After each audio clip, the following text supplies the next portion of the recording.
ఉపవాస ప్రార్థన కార్యక్రమం కనుక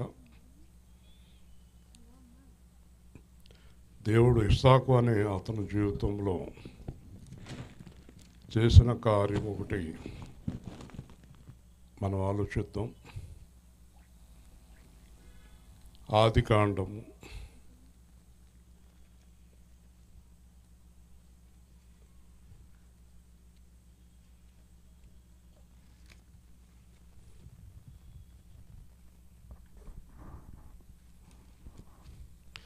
26వ అధ్యాయం. ఆదికాండము 26వ అధ్యాయం 12వ వచనము. ఆదికాండం 26:12. ఇస్సాకు ఆ దేశమందున్న వాడై విత్తనము వేసి ఆ సంవత్సరము 100 ఫలము పొందెను. యెహోవా అతనిని ఆశీర్వదించెను గనుక ఆ మనుష్యుడు గొప్పవాడాయను. అతడు మిక్కిలి గొప్పవాడ వరకు క్రమక్రమముగా అభివృద్ధి పొందుచూ వచ్చాను.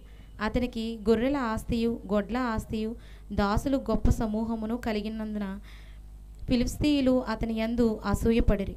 అతని తండ్రి అయిన అబ్రాహాము దినములలో అతని తండ్రి దాసులు త్రవ్విన బావులన్నిటినీ ఫిలిష్తీయులు 23వ వచనం.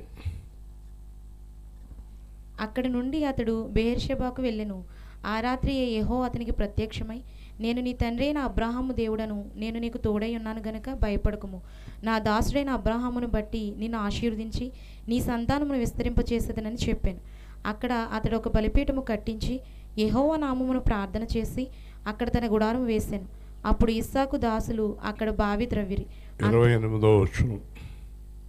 వారు నిశ్చయముగా యెహోవా నీకు తోడైయుండుట చూచితిమి గనుక మనకు అనగా మాకును నీకును మధ్య ఒక ప్రమాణం ఉండవలననియు, మేము నిన్ను ముట్టక నీకు మేలే తప్ప మరేమీ చేయక నిన్ను సమాధానముగా పంపివేసితిమి గనుక నీవును మాకు కీడు చేయకున్నట్లు నీతో నిబంధన చేసుకుందామని అనుకుంటిమి. ఇప్పుడు నీవు యెహోవా ఆశీర్వాదం పొందినవాడు అని. ముగింతాను. జాగ్రత్తగా వాక్యాలన్నీ విన్నారు. చాలా శ్రద్ధగా దేవుడి మాటలను మనం విన్నప్పుడు, ఆ దేవుని వాక్యంలో సత్యాలు తెలుసుకున్నప్పుడు, మామూలుగా మనం ఒక మాట అంటుంటాం, ఋషి మరిగారు వదిలిపెట్టరు అని.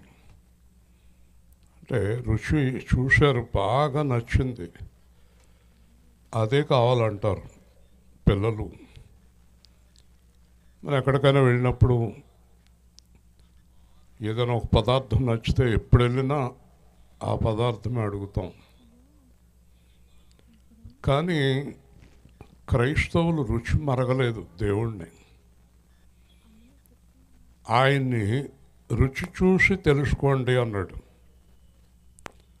ఆ రుచి తెల్లేదండి, అంతకటు ఇటు తిరుగుతూ ఉంటారు. రుచి తెలిసిన వాళ్ళు దేవుణ్ణి, సువార్తని, సంఘాన్ని వదిలిపెట్టరు. వీళ్ళకి రుచి దొరకలేదండి, దేవుడు రుచి దొరకలేదండి. అందుకే చెట్టుకొకడు పుట్టకొకడు, అక్కడొకడు ఇక్కడొకడు తిరుగుతూ ఉంటారు. రుచి చూసిన వారు దేవుణ్ణి విడిచిపెట్టలేరండి, ప్రభువుని విడిచిపెట్టలేరండి.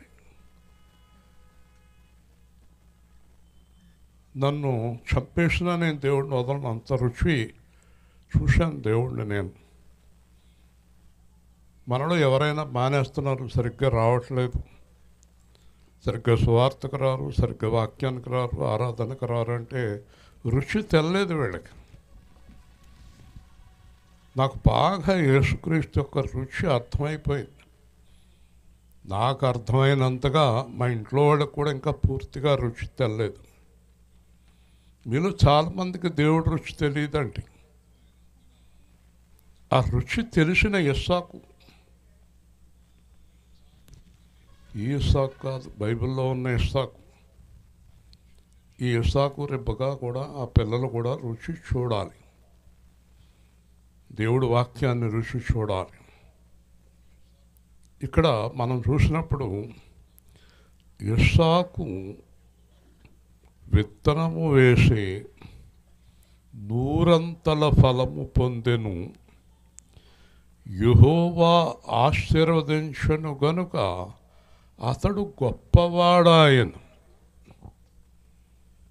చాలా జాగ్రత్తగా వినాలి దేవుడు మాటలు. ఒకటి, అతను విత్తనం వేశాడు. ఆ చుట్టుపక్కల అందరికీ 20 బస్తాలు, 30 బస్తాలు, 40 బస్తాలు అయినాయి.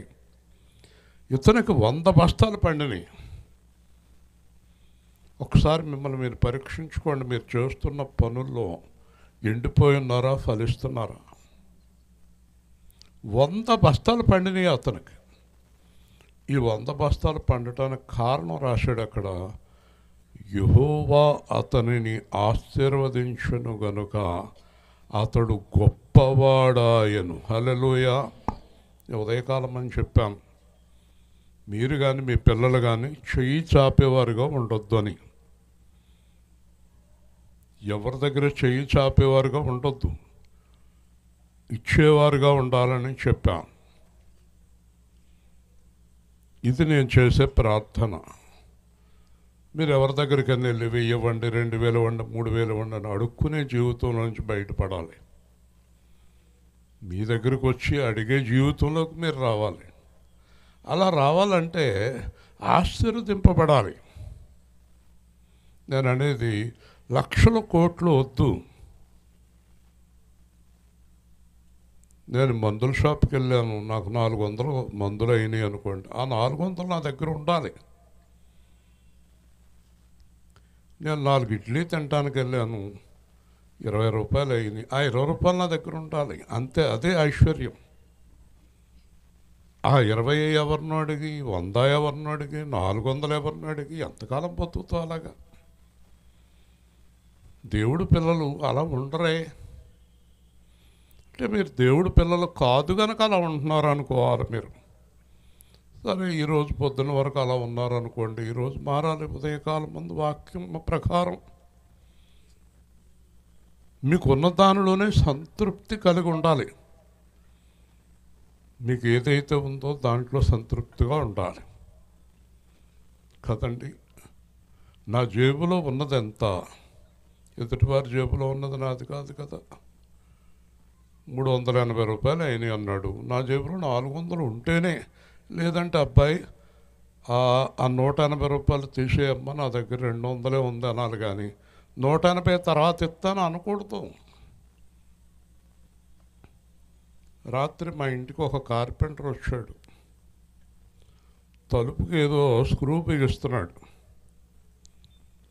ఆ అసిస్టెంట్ని షాపుకి పంపాడు. నేను ఫోన్ చేస్తాను, ఇచ్చేస్తాడు అన్నాడు. ఇతను ఫోన్ చేస్తున్నాడు, వాడు ఇవ్వనంటున్నాడు. ఇతను ఫోన్ చేస్తున్నాడు, వాడు ఇవ్వనంటున్నాడు. అప్పుడు నేను ఫోన్ లాక్కుని ఎంత అయ్యా అన్న, 200. ఇలా రా, నువ్వు పట్టుకెళ్ళి 200 పట్టుకెళ్ళు. ఆ 200 ఇచ్చాక వస్తువు ఇచ్చాడు. వేల్పూర్ ఏ షాపులో అయినా మూర్తి గారు పంపించారంటే 1,00,000 రూపాయలు సరుకు మీకు డబ్బులు అడగకుండా ఇస్తారు. దేవుని స్తోత్రం. గొప్ప చెప్పుకోవడంలా. అంతకుముందు అతను ఎప్పుడు డబ్బులు సరిగ్గా ఇవ్వలేదు కనుక 200 రూపాయలు వస్తువు ఇవ్వనంటున్నాడు అతను. చాలా శ్రద్ధగా వినండి. మీ జీవితాలు అలా ఉండకూడదండి. నేను వాక్యాన్ని అనుసరించి మాట్లాడుతున్నాను. ఇస్సాకు గొప్పవాడాయను. అక్కడితో వదిలేస్తే పర్వాలేదు, వాక్యం అక్కడితో వదలలేదు. అతడు మిక్కిలి గొప్పవాడొగవరచు క్రమముగా అభివృద్ధి పొందుచుండెను. హల్లెలూయా. 20 సంవత్సరాల కిందట నీ ఆదాయం నెలకి 2,000, తర్వాత 4,000, తర్వాత 8,000, తర్వాత 16,000, ఇప్పుడు 30,000 అన్నా ఉండాలి. అది అభివృద్ధి. ఆ ఫ్యాన్ గాలి ఎందుకు తీసేశారు? ఇటు కూడా తిరగాలి కదా కొద్దిగా. ఇప్పుడు దాకా తిరిగింది ఇప్పుడు అలా ఎందుకు మారిపోయింది? చెయ్య కాలు కుదురున్నదేంట అత్తమానం మారుతూ ఉంటారు. ఓ చోట ఉంచిన వస్తువు ఆ చోట ఉంచండి. కాబట్టి జాగ్రత్తగా వినండి. ఇక్కడ ఎలా ఉందో చూడండి వాక్యంలో. గొప్పవాడు అయ్యాడంట, మళ్ళీ ఏమయ్యాడు? మిక్కిలి గొప్పవాడగు వరకు క్రమముగా. ఒక్కసారి 1000 లక్ష అవ్వదు. మనకు అలాంటి గొంతెమ్మ కోరికలు ఉంటే తీసేయాలి. ఈ గొంతెమ్మ కోరికల వల్ల నాశనం అయిపోయారు. 1000 2000 అయితే చాలు, 2000 3000 అయితే చాలు, 3000 4000 అయితే చాలు. 3 లక్షలు 4 లక్షలు అవ్వకూడదు. క్రమముగా ఏముంది అక్కడ? క్రమముగా. దేవుడు ఎప్పుడంతే యోబు గ్రంథంలో ఒక చోట చెప్పబడుతుంది, అతడు అంతకంతకు అభివృద్ధి పొందును. హల్లెలూయా. నీకు జ్వరం వచ్చిందనుకో, మోషన్స్ వెళ్తున్నాయి అనుకో, ఈ ఆర్ఎంపీ డాక్టర్ గారు వచ్చి ఇంజక్షన్ చేస్తాడు, వెంటనే తగ్గిపోద్ది. మళ్ళీ వచ్చేస్తుంది 2 రోజులకి జ్వరం, మోషన్స్. అలాగే ఒక పెద్ద డాక్టర్ గారి దగ్గరికి వెళ్ళారు అనుకోండి, టెస్టులన్నీ చేస్తారు, ఒక 4 రోజుల్లో తగ్గుతుందమ్మా అంటారు. తర్వాత 4-5 సంవత్సరాల దాకా జ్వరం రాదు. దేవుని స్తోత్రం. మనకేంటంటే అర్జెంటుగా గొప్పవాళ్ళు అయిపోవాలి, అర్జెంటుగా చాలా ఆశీర్వాదం వచ్చేయాలి. ఇక్కడ ఏముంది? వాక్యం శ్రద్ధగా వినాలి. క్రమముగా. దేవుని స్తోత్రం. క్రమంగా అభివృద్ధి అయింది, పడిపోదు. ఒక్కసారి లేచాడు అనుకోండి, ఒక్కసారి కూలిపోతాడు. ఒక్కసారి పైకి ఎగిరాడు అనుకోండి, ఒక్కసారి అక్కడి నుంచి కింద ఆడతాడు. నేను ఆంధ్ర షుగర్స్లో ఇంజనీర్గా పనిచేస్తున్నాను. నెలకు 1000 రూపాయలు జీతం, చక్కగా ఉన్నాను. మద్రాసు నుంచి ఫోన్ చేశారు, అదే అదే ఉందండి, రండి నా దగ్గరికి, ఎంత గొప్పడైపోతారు అన్నారు. 87 వెళ్ళాను, 97కి చాలా గొప్పండి అయిపోయాను. అక్కడి నుంచి మొత్తం సున్నాకు లాగేశారు. దేవుని స్తోత్రం. ఇది మనం గమనించాలి. బైబిల్ వాక్యాన్ని మన జీవితాలకు తీసుకోవాలి. మరి దేవుడు ఆశీర్వదించినప్పుడు ఒక్కసారి గొప్పవాడు అయిపోవచ్చు కదా? చెప్పు నిరీక్షణ. ఒక్కసారే దేవుడు ఇవ్వలేడా? యోసేపుని వెంటనే రాజుని చేశాడా? యోబుకి వెంటనే 200 ఆశీర్వాదం ఇచ్చేసాడా? మీరు ప్రభువుని గమనించలేకపోతున్నారు. అందుకే ఒక చోట అంటాడు, మీరు ప్రార్థన చేయుచువత్తురేని మొరపెట్టుదురేని మీ మనవి ఆలకించి క్రమముగా ఆశీర్వదిస్తాను. హల్లెలూయా. సడన్గా వచ్చేది మాత్రం దేవుడిది కాదు, గుర్తుపెట్టుకోండి. 4 రోజుల కిందట ఒక ఆయనకి 30 రూపాయలకి 250 కోట్ల లాటరీ వచ్చింది. భలేగా ఉంది కదా? అక్కడి నుంచి ఆడి తిప్పలు మొదలయ్యి ఉంటాయి. ఆడిని చంపుతానికి ఇప్పుడు ఎంతమంది రెడీగా ఉన్నారో. 30 రూపాయల్లో ఉన్న ఆనందం ఆడికి 250 కోట్లు లేదు. ధనాపేక్ష సమస్తమైన కీడులకు మూలము. కొందరు దాన్ని ఆశించి తమను తామే పొడుచుకొనిరి. ఈ ధనాపేక్ష అనేది చాలా ప్రమాదకరమైంది. ఇప్పుడు తప్పు చేసిన వాళ్ళు అందరూ ధనవంతులు అవుదామని తప్పు చేసిన వాళ్ళే చతికిలు పడిపోయారు. కాబట్టి ఆ తప్పు దేవుడి పిల్లలు చేయకూడదు. ఓకే, మొదట నీకు దేవుని ఆశీర్వాదం ఉండాలి. హల్లెలూయా. ఏముండాలి? ఆశీర్వాదం ఉంటే నువ్వు వేసే విత్తనాలు, నువ్వు చేసే పనులు దేవుడు ఏం చేస్తాడు? నెమ్మదిగా హెచ్చిస్తాడు. హల్లెలూయా. చెప్పండి, నెమ్మదిగా హెచ్చిస్తాడు. చూసారా ఎంత బాగుంది ఇక్కడ? అతనికి గొర్రెల ఆస్తియు గొడ్ల ఆస్తియు దాసుల గొప్ప సమూహము కలిగినందున ఫిలిష్తీయులు అతని యందు అసూయపడిరి. ఇదో గొడవ వచ్చి పడుతుంది మనకి. ఓ పాస్టర్ గారు అన్నారు, మీ చర్చ్ చూశానండి అన్నాడు. అలా ఏడు మొహం ఏంటి అన్నా. బాగుందండి. ఇక్కడ అభివృద్ధి అయిన తర్వాత అసూయ పరులు పెరిగిపోతారు. ఇంకొక ఆలోచన చేశారా? అసలు ఇస్సాకు ఏమీ లేనుడా ఏంటి? ఇస్సాకు తండ్రి పేరేంటి? అబ్రహాం లేనుడా? అప్పటికే అబ్రహాం చాలా సంపన్నుడు. హల్లెలూయా. మరి ఇస్సాకు ఎందుకు పని చేయాలి? కాళ్ళు జాబ్ పడుకోవచ్చు కదా, 6 జాబుని. అబ్రహాం అంత ఆస్తి ఇచ్చాడు కదా, 360 మంది భోజనం చేసే ఇల్లు కదా అది. అబ్రహాం ఆస్తి అంతా ఇస్సాకు ఇచ్చాడు కదా. ఇస్సాకు 2 కాళ్ళు చాపి తల కింద అలా చేసుకుని పడుకోవచ్చు కదా. ఏం చేస్తున్నాడు? పని చేస్తున్నాడు. హల్లెలూయా. ఎంత ఆస్తి ఉన్నా పిల్లల పని పిల్లలు చేయాలి, ఎవరి పని వాళ్ళు చేయాలి. ఎంత ఆస్తి ఉన్నా ఆస్తి అక్కడికి రాదు. ఒకవేళ ఆస్తి అంతా పోయినా చేతుల్లో పని ఉంటే చచ్చిపోయే వరకు ఆధారపడకుండా జీవించగలుగుతాడు. హల్లెలూయా. కాబట్టి ఇస్సాకు మీద ఎవరికి అసూయ కలిగింది? ఫిలిష్తీయులు. అలాగే మన మీద మన చుట్టూ ఉన్నవారికి, లేదా పాస్టర్ల మీద పాస్టర్లకి, బంధువులకి మనం చాలా బాగుండే కొలది అసూయ కలుగుతుంది. ముఖ్యంగా అపవాదికి మన మీద చాలా అసూయ కలుగుతుంది. నేను కారులో వెళ్తున్నా, బండి మీద వస్తున్నా, అపవాది ఆలోచిస్తాడు, చంపేద్దామని ఆలోచిస్తాడు. ఇంకే ఆలోచన చేయడు. ఇతను చంపేస్తే అంత బాగుంటుంది, అలాంటి ఆలోచనలు వస్తాయి వాడికి. అలాగే మన మీద ఈర్ష్య కలిగిన వాళ్ళు కూడా వీళ్ళు ఎప్పుడు పడిపోతారా అని చూస్తూ ఉంటారు. కానీ ఇస్సాకులాగా, అబ్రహాములాగా, యోసేపులాగా నువ్వు ఉంటే వాళ్ళ ఆశ ఎప్పటికీ నెరవేరదు. హల్లెలూయా. గట్టిగా చెప్పండి. వాళ్ళ ఆశ ఎప్పటికీ నెరవేరదు. పిల్లలను ఆశీర్వదించును,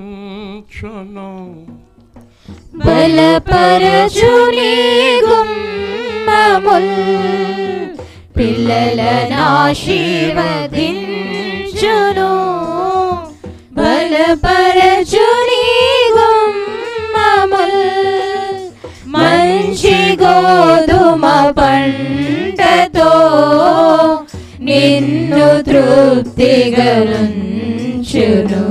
దేవునికి స్తోత్రము గానము చేయుటయే మంచిది, మనమందరము స్తుతి గానము చేయుటయే మంచిది.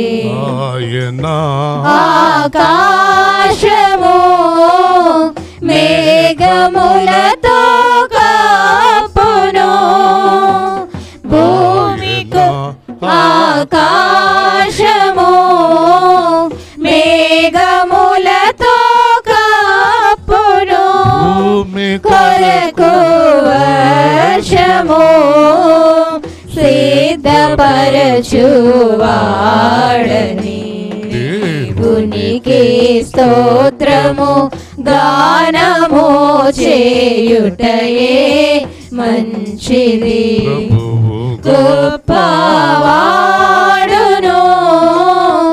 అధిక శక్తి సంపన్నుడు, ప్రాణమునకు ఆయనే మితియులేని వాడని. నేనంతా ఒక రౌండ్ వేసి ప్రార్థన చేస్తూ వచ్చాను. ఈ ప్రాంతంలో ఎక్కడిస్తారు మాకు ఆలయం?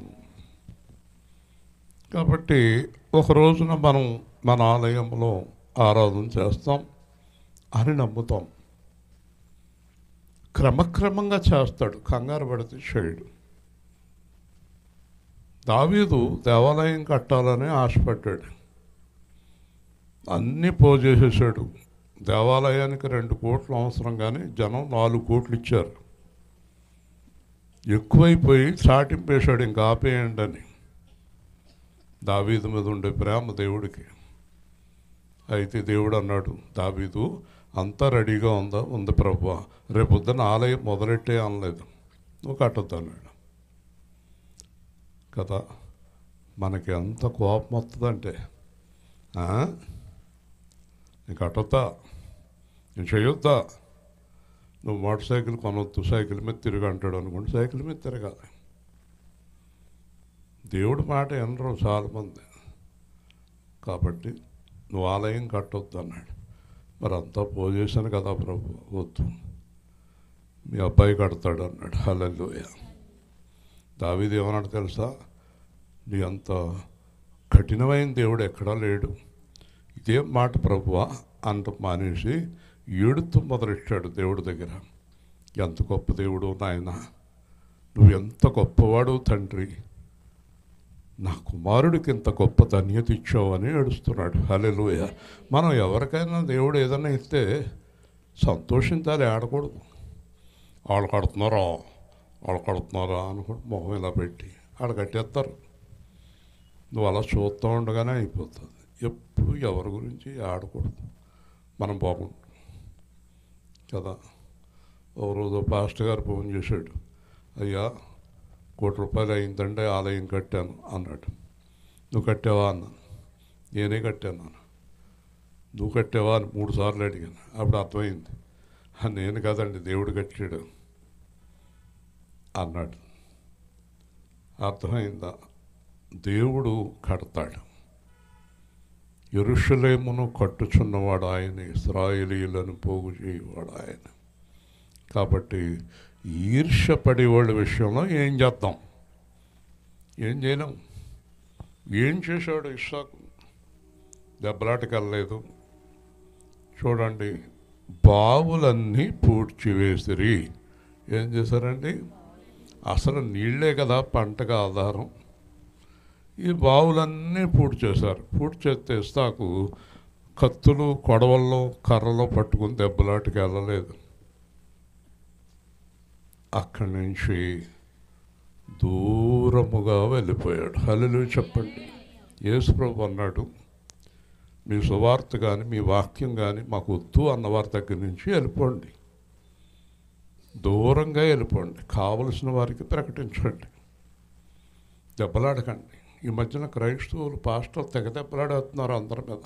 మనం దెబ్బలాడకూడదండి, అక్కడి నుంచి వెళ్ళిపోండి అన్నాడు. ఒకవేళ మీ ఇంట్లో మిమ్మల్ని ఉండనెత్తలేదు అనుకోండి, ఎవరను కాపురం చేయనెత్తలేదు అనుకోండి, మమ్మల్ని ఎందుకు చేయనివ్వరని రోజు ఆడితో గొడవెట్టుకుని ఉండొద్దు, ఆ ఇల్లు వదిలేసి వెళ్ళిపోమన్నాడు. హల్లెలూయా. ఇంకో ఇల్లు ఇస్తాడు, ఇంకో స్థలం ఇస్తాడు, అంతకన్నా గొప్పది ఇస్తాడు. కాబట్టి వీళ్ళు తిరిగి మళ్ళీ గెరారు లోయలో వెళ్ళాడు. సరే, ఇదంతా పెద్ద చరిత్ర అనుకోండి. అక్కడ బావులు తవ్వాడు, వ్యవసాయం మొదలెట్టాడు. ఇక్కడ కన్నా ఎక్కువ నీళ్ళు వచ్చేస్తున్నాయి అక్కడ. గట్టిగా దేవుని స్తోత్రం. హల్లెలూయా. ఇందుకే ఇస్సాకుతోటి ఎవరున్నారు? అది గుర్తుపెట్టుకోండి, అది గుర్తుపెట్టుకోండి. నా కొడుకండి ఉండనంటున్నాడండి, నా కోడలండి ఉండనంటుందండి. నెత్తి మీద 2 గిన్నెలు చెంబులు పెట్టి పంపేయి.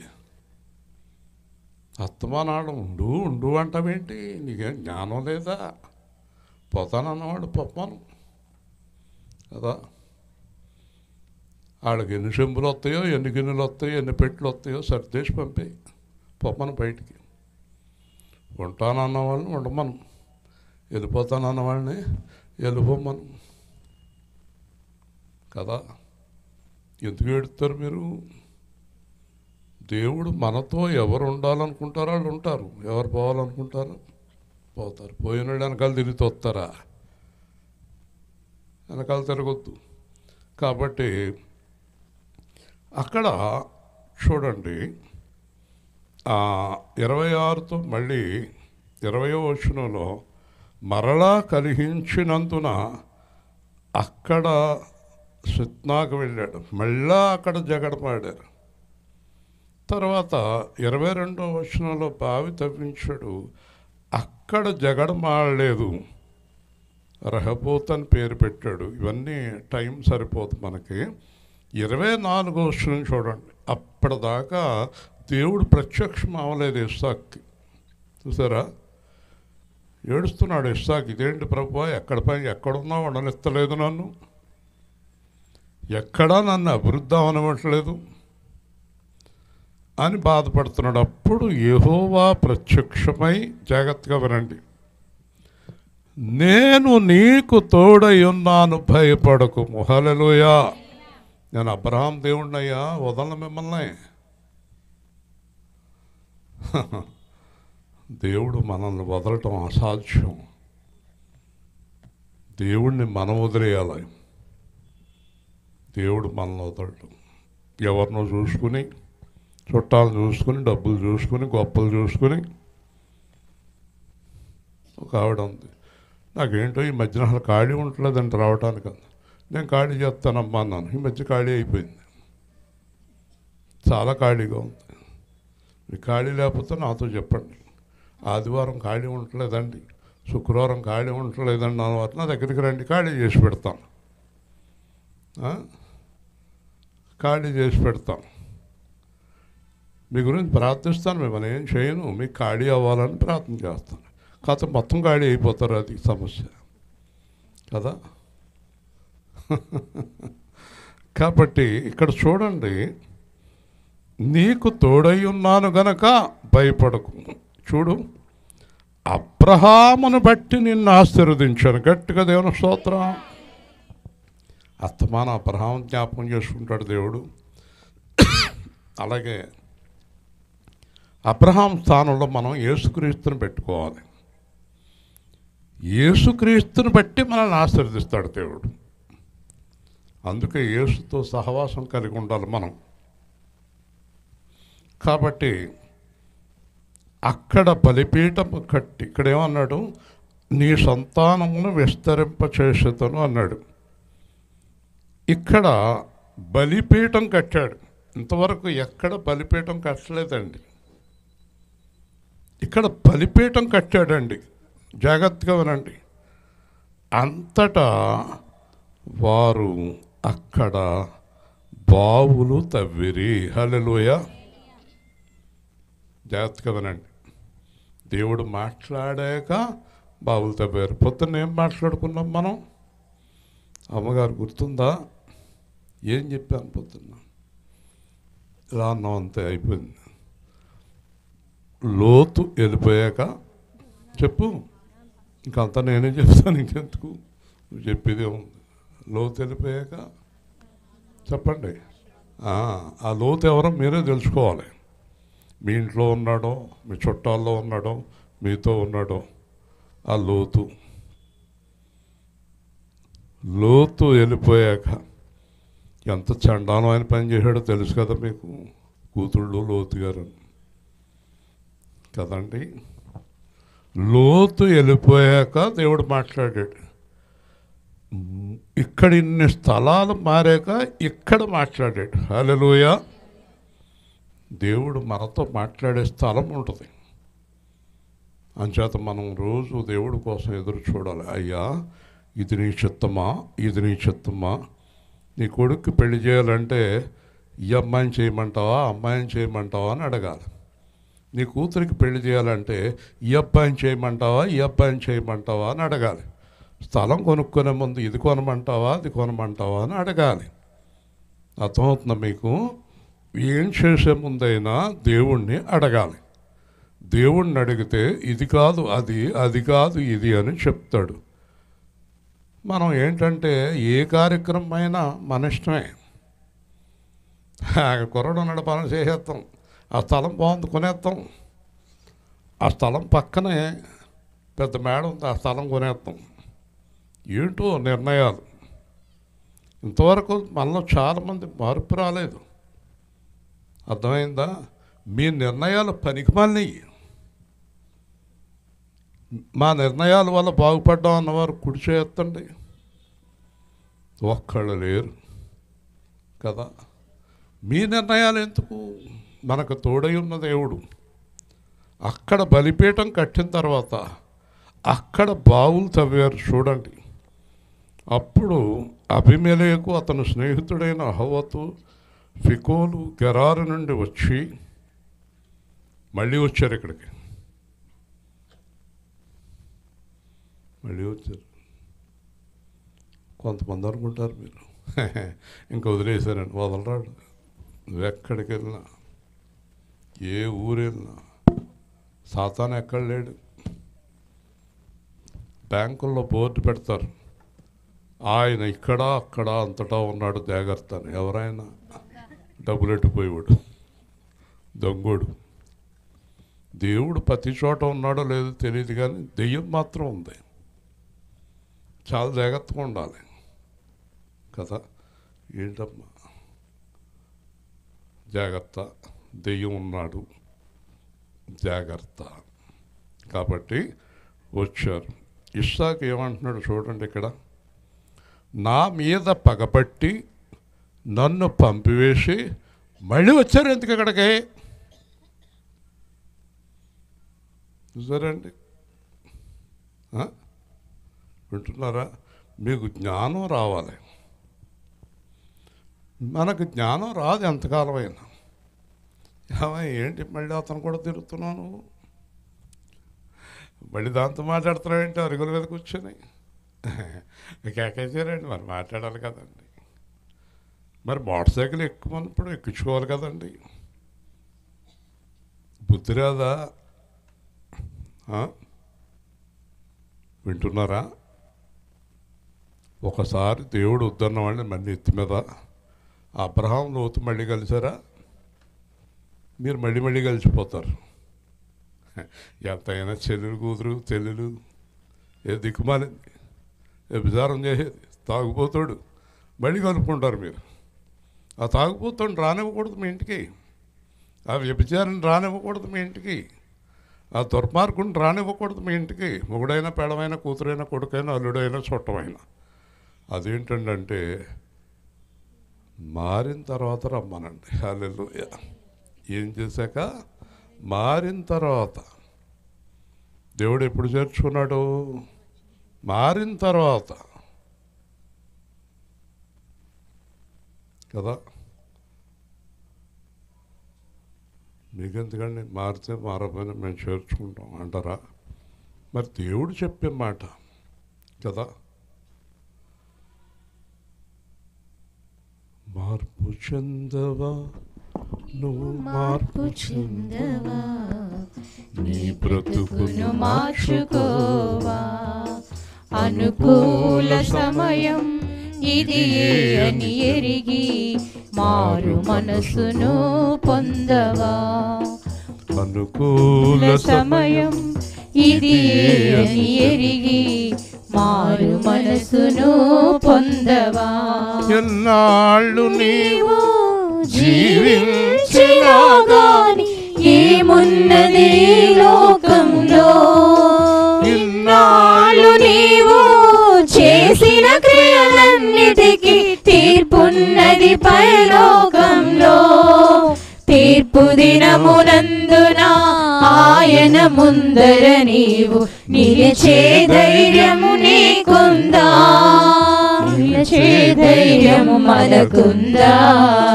మార్పు చెందవా నీవు, మార్పు చెందవా, నీ బ్రతుకును మార్చుకోవా. దిగంబరిగానే వచ్చావు నీవు, దిగంబరిగానే పోతావు. మన్నైన నీవు మన్నైపోతావు. ఏదో ఒక దినమందునా నీ ఆస్తి అంతస్తు నీ అందచందాలు నీ వెంట రావెన్నడు, మన వెంట రావెన్నడు. మార్పు చెందవా నీవు, మార్పు చెందవా, నీ బ్రతుకును మార్చుకోవా. ఆత్మను కాక నీ దేహాన్ని చంపి మనుషులకే భయపడకయ్యా. ఆత్మతో పాటు నీ దేహాన్ని చంపి నీ దేవునికే భయపడవయ్యా. దేవుడిచ్చిన ఆత్మ దేవుని యుద్ధకి చేరు, నీకంటూ ఏముందిలే, మనకంటూ ఏముందిలే. స్తోత్రం. చిన్న బ్యాగ్ కట్టుకుని వెళ్తాను అనేవాళ్ళు ఎవరైనా ఉన్నారా? కుట్టు చచ్చిపోతారు బతుకున్నంతకాలం. పైగా శ్మశాన వైరాగ్యం అని ఓ ముసలోడు అంటాడు నాతోటి ఎల్పూరు శ్మశానంలో నా తోట మీద కొట్టి, ఒరే అబ్బాయి ఏం పట్టుకెళ్ళాడు రా అన్నాడు. మరి నువ్వేం పట్టుకెళ్తావు అన్నాను. అదేంట్రా అన్నాడు. మరి ఎందుకు అలా వడ్డీ వ్యాపారాలు చేస్తున్నాడు? మరి ఏం చేయను రా అంటున్నాడు. మరి ఏం పట్టుకెళ్ళాడు అంటున్నావు కదా. ఆడేం చేస్తాడు నాకు తెలుసు. పైగా నా తోట మీద కొట్టాడు, ఎందుకని నాకు చెప్తున్నాడు. ఏం పట్టుకెళ్తాడు రా అబ్బాయి అంటున్నాడు. ఇది పనికి మన మాట. శ్మశానం కూడా వస్తాయి ఈడకి వైరాగ్యాలు. నేను తప్పండి. యేసు ప్రభువులో ఉన్నవారికి అలాంటి వైరాగ్యం ఉండాలి. దేని మీద అతుక్కుపోకూడదు, దేనితోటి అతుక్కుపోకూడదు. తుమ్మజిగురులాగా తాత్కాలికంగా జీవించాలి. ఇస్సాకు అందుకనే ఎంత గొప్ప పొలాలైనా వదిలి వెళ్ళిపోగలిగాడు. అతను నాయి కాదు అనుకున్నాడు, దేవుడు ఇక్కడ ఉండొద్దన్నాడు, వెళ్ళిపోయాడు. మేము మన కుప్ప వెళ్ళినప్పుడు మన వాళ్ళు అందరూ ఒకసారి అలాగే వెళ్ళి చూద్దాం అన్నారు. అది పోయింది. ఇంకెందుకు? ఆ 20 ఎకరాలు ఎస్టేట్లు, తోటలు, ఉద్యోగాలు అన్నీ పోయాక ఎందుకై చూడటం? ఇంకా దేవుడు తీసి పడేసాడు మనకి. అసలు దాని మీద ఆశ ఉండకూడదు మనకి. చాలామంది చూడండి, ఆ ఈదమ్మట వెళ్ళేటప్పుడు మా నాన్నగారు పొలం అండి, ఇది చంపేస్తాడు మీ నాన్న పొలం అన్నామంటే ఎవడో కొనేసుకున్నాడు. ఇంక మీ నాన్న పొలం ఏంటది? ఇది వరకు మా ఇల్లేనండి అది. అలా చూపిస్తుంటాడు, కోపం వస్తుంది. నేను మేము కొనుక్కున్నాం మళ్ళీ చూపిస్తున్నాం ఏంటి అంటాడు. ఇలాగ మనకు ఎప్పుడు పోయినాటి మీదే ఆలోచన. ఈ లోపల చాలామంది ఏం చేస్తారంటే పోయినాటి గురించి ఆలోచిస్తూ ఉన్నాయి కూడా పోగొట్టుకుంటారు. అంతేనా? అది నాది, ఇది నాది. మన స్వాతి చెప్తుంది, ఆవిడ వెళ్ళే చోట ఆయన చెప్తున్నాడంట, మీ పాస్టర్ గారు నాకు 14 లక్షలకి ఇచ్చేశాడు, ఇప్పుడు ఎకరం 5 కోట్లు అంటాడండి, ఏం చేయాలి? స్వాతి వెనకాల వెళ్ళి కత్తెట్టుకుని వెళ్ళి నేను, అంతే కదా ఇంక మరి నా పొలం నాకు ఇచ్చేయాలి, లేకపోతే 14 లక్షల కడకి కదా నీకు ఇచ్చేస్తాను, మళ్ళీ నా పొలం నాకు ఇచ్చేయన్నారు, అంతే కదా. మర్చిపోవాలి. దేవుని స్తోత్రం. గట్టిగా చెప్పండి. అది ఎవడ కూడా అప్రిషో వదిలే, మర్చిపో కదా. మర్చిపోయాడు ఇస్సాకు, ఆ గొడవంతా వదిలేసాడు. కాబట్టి అడుగుతున్నాడు, ఎందుకు వచ్చారు మళ్ళీ మీరు? అయితే ఆడ మారిపోయారు, ఆడకు అర్థమైపోయింది. చూడండి, అదే మీరు చేయాలి ఈరోజు. మనతో దేవుడు ఉండాలి. హల్లెలూయా. మనుషులుండి ప్రయోజనం లేదు. మా అన్నయ్య ఉన్నాడండి, 4-5 కోట్లు ఉంటుందండి ఆస్తి, ఏం ప్రయోజనం? 45 రూపాయలు కూడా ఇవ్వండి నీకు. ఎందుకు గొప్పలు చెప్పుకుంటావు కదా. వారు అందరూ కలిసి నాతో చెప్పండి, వారు నిశ్చయముగా యెహోవా నీకు తోడయ్యుండుట చూచితిమి. గట్టిగా దేవనొస్తాం. వాళ్ళందరికీ అర్థమైపోయిందంట, ఇస్సాకుని ఎవరు చెరపలేరు. హల్లెలూయా. ఇస్సాకు ఇరెప్పుగా అలాగా ఉండాలి. శుభ్రంగా 2 పిల్లల్నిచ్చాడు, చక్కని గేదెనిచ్చాడు, ఇల్లు ఇచ్చాడు. బతకటం ఎవరైనా కావాలంటే వస్తారు, అక్కర్లేదు అన్నవాడు పోతారు. మీరు వాళ్ళ వెనకాల తిరగకూడదు, వాళ్ళే మీ దగ్గరికి వస్తారు. వచ్చినప్పుడు పోషించండి. మీ ముసలిది వచ్చినా, మీ బాబు వచ్చినా, మీ తమ్ముడు వచ్చినా, ఎవరు వచ్చినా ఏ టిఫినో ఏదో పెట్టేసి పంపండి, వాళ్ళకి అర్థమవుతుంది. మనం ఇలాగ అయిపోయాం. వాళ్ళు ఎందుకు బాగున్నారు? దేవుడు తోడై ఉన్నాడు. గట్టిగా చెప్పాలి హల్లెలూయా. దేవుడు తోడై ఉన్నాడండి. మొన్న వేల్పూర్ నాని అంటున్నాడంట ప్రశాంతితోటి, ప్రశాంతి ఏంటి నాని అన్నయ్య అంటే, మీ నాన్నగారు అప్పుడు కింగే, ఎప్పుడు కింగే, ఎప్పుడు కింగే అన్నాడంట. గట్టిగా దేవుని స్తోత్రం చెప్పండి. ఆ మాట ఒక అన్యుడు అన్నాడు, తలవంచడు. ఈ కింగు అవటానికి కారణం నిజంగా చెప్తున్నాను మీకు, తల్లి గర్భం నుంచి కూడా యేసుక్రీస్తు నాతో ఉన్నాడు. హల్లెలూయా. ఎప్పుడో చచ్చిపోవాలి నేను. అసలు చిత్తూరులో భయంకరమైన రౌడీ నన్ను చంపడానికి అన్నీ రెడీ చేసేసుకున్నాడు. ఈ రోజున కుప్పంలో పెద్ద డాక్టర్ వాళ్ళ నాన్న వెళ్ళి నన్ను కాపాడాడు. దేవుడు ఎప్పుడు నాతో ఉన్నాడు. ఈరోజు కాదు. మా ఇంటి ముందు 2 శవాలు పడేసి నా మీద మర్డర్ కేసు పెడతానికి ప్లాన్ చేశారు. అసలు ఒక్క ఆలోచన కాదు నా మీద చేసింది సాతాను ఈరోజు వరకు. దేవుడు అన్నాడు, నీ తలలో వెంట్రుకలు లెక్కింపబడినవి. హల్లెలూయా. అంటే మన దగ్గర నుంచి దేవుడు పర్మిషన్ లేకుండా వెంట్రుక కూడా తీయలేడేవాడు. గట్టిగా చెప్పండి హల్లెలూయా. హల్లెలూయా. సాగరాన్ని రెండుగా చేసినవని, సాతాను శక్తులను ముంచినవని, సాగరాన్ని రెండుగా చేసినవని, సాతాను శక్తులను ముంచినవని, సర్వోన్నతుడవని, సర్వ సంపన్నుడవని, సర్వోన్నతుడవని, సర్వ సంపన్నుడవని సాక్ష్య గీతం నే పాడేదా.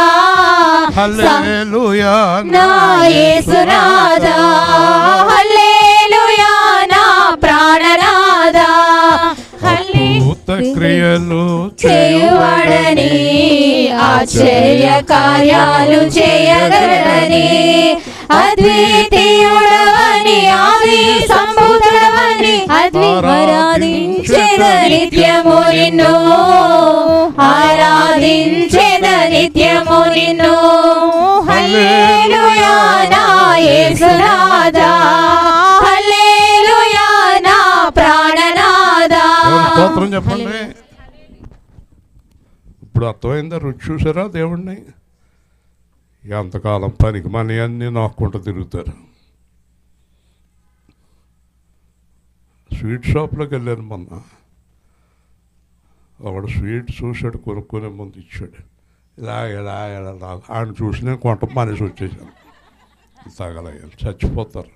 తిన్న తర్వాత కూడా ఏళ్ళన్నీ లోపలెట్టుకుని నాకుంటా కూర్చుంటారు. అసలు యేసు ప్రభుని రుచి చూడరు ఏంటంటే వీళ్ళు ఎవరు? నాకు పెద్ద బాధ. ఆడ కూడా కాదు, క్రైస్తవులు. నేను ఎప్పుడు క్రైస్తవేతరుల గురించి మాట్లాడను. యేసు ప్రభుని నమ్ముకున్న వారు యేసు ప్రభుని రుచి చూడాలి. ఇప్పుడు ఇస్సాకు ఎవరిని రుచి చూశాడు? వదులుతాడా? మీరు యేసు ప్రభుని రుచి చూస్తే వదలరు. నేను పొద్దున్న చెప్పాను కదా, మొన్న నాకు బస్సుకి 11,000 అయినాయి అని.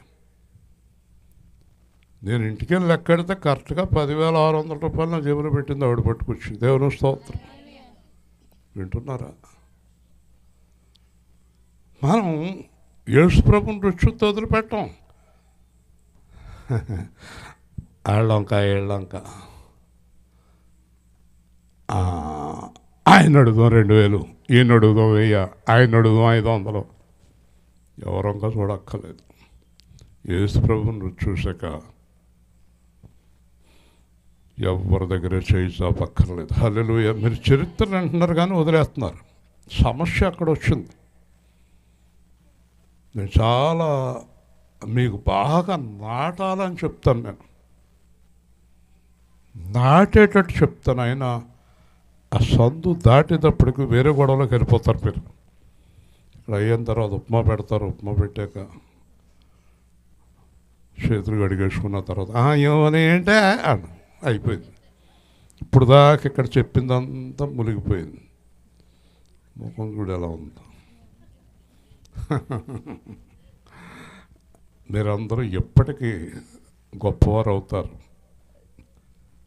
ఒకటి ముగింద్రాను, ఎప్పటికీ గొప్పవారు అవుతారు. రెండు, ఎప్పటికీ మిక్కిలి గొప్పవారు అవుతారు. హల్లెలూయా. దేవుడు మీ మీద పగబట్టాడా? కాదు, చాలా ప్రేమ గలవాడు.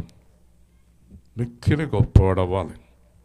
నేను 2005లో జూలై 31ని క్రీస్తు రూపాంతర దేవాలయం ఓపెన్ చేశాను ఇక్కడ. ఆ రోజు నేను ఒక మాట చెప్పాను, వింటున్నారా? 20 సంవత్సరాల కిందట విషయాన్ని చెప్తున్నాను. మీ సేవకుడు ద్వారా జీవించి ఉన్నంతకాలం మీకు కీర్తి ప్రతిష్టలే వస్తాయి, కానీ అవమానం రాదు అని చెప్పాను. హల్లెలూయా. ఒకవేళ ఈ 10 మంది నా దగ్గరికి వచ్చేసిన వాళ్ళు నేను చెడిపోయి ఉంటే కనుక వాళ్ళు ఏమంటారంటే, ఆ రోజు వెళ్ళారు కదా, ఈరోజు ఏడంటే అందరూ. అలా నీ పరిస్థితి ఈ సంఘానికి ఎప్పటికీ రాదు. హల్లెలూయా. చూసారా, ఎప్పుడూ ఘనత ఈ సంఘానికి. ఎప్పుడు తలదించుకునే పరిస్థితి మన సంఘానికి రాదు. కారణం ఏంటంటే యేసు ప్రభు మనలను తలెత్తుకునేలాగా చేశాడు. చెప్పండి అందరూ. యేసు ప్రభుని బట్టి మనకు ఏమైనా అవమానం ఉందా? అలాగే నీ సేవకుడిని బట్టి కూడా మీరు తలలు ఎత్తుకోవాలి. హల్లెలూయా. అలాగే విశ్వాసాన్ని బట్టి సేవకుడు తల ఎత్తుకోవాలి. హల్లెలూయా. ఎవరో వచ్చి మీ చర్చిలో ఉన్నవాళ్ళు ఇలా చేశారనే మాట మాట్లాడకూడదు. జరిగిపోయింది వదిలేయండి. జరగబోయే జీవితాన్ని ఇస్సాకులాగా జీవించండి. కాబట్టి దేవుడు తోడై ఉన్నాడు కనుక ఒక ప్రమాణం ఉండాలి. అదేంటంటే, మేము నిన్ను ముట్టము, సమాధానంగా పంపేశాం, నువ్వు మాకు కీడు చేయొద్దు. ఏలయనగా ఇప్పుడు నీవు యెహోవా ఆశీర్వాదం పొందితివి. హల్లెలూయా.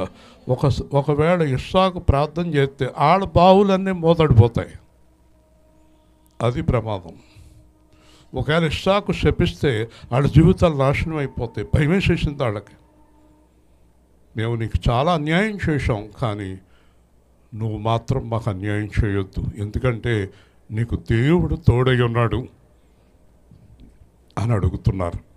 కాబట్టి ఇస్సాకు వాళ్ళందరితోటి ప్రమాణం చేసి సమాధానముగా పంపి వాళ్ళందరికీ భోజనం పెట్టాడు. హల్లెలూయా.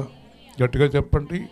దేవుడు ఏం చెప్పాడు? నీ శత్రువు ఆకలి కొని ఉంటే అతనికి భోజనం పెట్టు.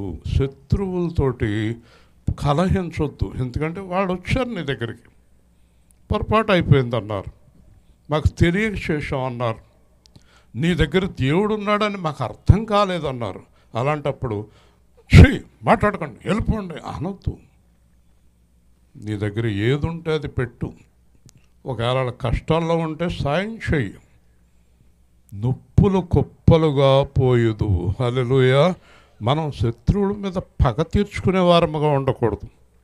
కారణం ఏంటంటే వాళ్ళు మనల్ని ఎంత పాడు చేయాలన్నా దేవుడు మనల్ని పాడవనివ్వలేదు. గట్టిగా దేవుని స్తోత్రం. హల్లెలూయా. కాబట్టి ఇంకా ఆడ మీద పగ ఎందుకు? మనకి మన ఆస్తి తినవలసిన మీద పగ ఎందుకు? వాళ్ళకి తిండి లేదు, మనకు తిండి ఉంది. వాళ్ళు సంతోషంగా పడుకోలేరు, మనం సంతోషంగా పడుకుంటాం. వాళ్ళకి సమాధానం లేదు, మనకు సమాధానం ఉంది. వాళ్ళకి మేడ ఉంది కానీ దొలుతారు కానీ నిద్రట్టదు. మనకు పెంకుటిల్లు అయినా పడుకున్న వెంటనే గురక కదా. ఇస్సాకు ఇంట్లో ఎవరెవరు గురకడతారు? గురకట్టి వాళ్ళు ఎవరు చెప్పాలి. ఓకే. కాబట్టి ఓ రోజున బెంగళూరులో ఒక ఆయన నాతో అన్నాడు, దోమ తెర లోపల పడుకోండి సార్, మీరు దోమ తెర బయట పడుకుంటున్నారు, ఎందుకంటే దోమలు కొడుతున్నాయి అక్కడ. దోమ తెర ఆయన వేసుకున్నాడు. నన్ను కూడా పక్కన పడుకోండి పర్వాలేదు అన్నాడు. నేను 2:30కి లేచి చూస్తే ఆయన బయట కూర్చొని ఉన్నాడు. ఇదేంటన్నాను. నేను అసలు ఎంతవరకు నిద్రలేదు అన్నాడు. యా అన్నాడు. దోమతెరలో కేకేసిన పాపానికి మీ గురక దెబ్బకి నేను ఇంతవరకు పడుకోలేదు అన్నాడు. కాబట్టి ఇంట్లో గురకట్టి వాళ్ళు ఎవరు? అందరూ గురకట్టి వాళ్ళు అయితే అస్సలు గొడవ లేదు కదా. గురక పట్టి నిద్రపోయేవాళ్ళ గురించి తెలుసా మీకు? వాళ్ళు చాలా తృప్తిగా ఉన్నారన్నమాట. బాగా తిన్నారు, పడుకున్నారు. మీరు వాళ్ళ గురించి పట్టించుకోకండి. కావాలంటే వేరే గదిలోకి వెళ్ళిపోండి. దేవుని స్తోత్రం. గురకడతా పడతా నీకు తెలదు. ఓకే, చూసారా ఎంత సంతోషంగా ఉన్నారో ఇస్సాకు కుటుంబం. మీరు అలాగున్నారా?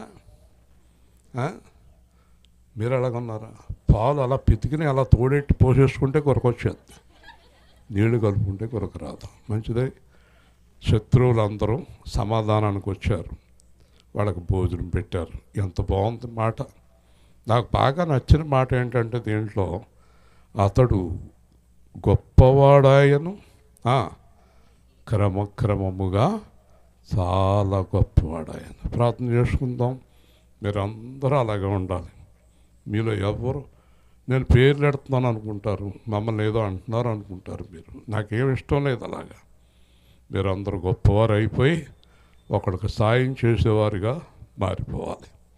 ప్రేమ గల తండ్రి, ఇస్సాకుకి ఇచ్చిన ఆశీర్వాదం ఈరోజు ఇస్సాకు కుటుంబానికి, మాకు ఈ వాక్యం నాయన లైవ్లో వింటున్న వారికి అందరికీ ఈ ఆశీర్వాదం దయచేయండి. మేము ఎల్లప్పుడూ నీ కృపలో భద్రపరచబడి అంతకంతకు అభివృద్ధి చెందుతూ మేము ఒకరికి ఇచ్చేవారుగా ఉండే కృప దయచేయమని, ఎప్పుడు ఒకరికి పెట్టేవారుగా ఉండే భాగ్యం దయచేయమని, ఈరోజు ఉపవాస ప్రార్థన ఫలాలు వారికి దయచేయమని, అన్ని కార్యాలు ఆత్మ ద్వారా జరిగించమని, తిరిగి క్షేమంగా అందరిని గృహాలకు నడిపించమని, రేపు జరిగే ప్రభు పల్ల కార్యక్రమాన్ని దీవించమని, వాతావరణాన్ని స్వాధీనంలో ఉంచుకోమని క్రీస్తు నామములో అడుగుతున్నాం తండ్రి. ఆమె. మా తెల్లారగట్ల మరి ఎవరెవరు వంటలో సాయం చేయాలో చూసుకోండి. ఇప్పుడే మాట్లాడుకోండి. మీరు ప్రతి పనిలోనే సాయం చేయండి.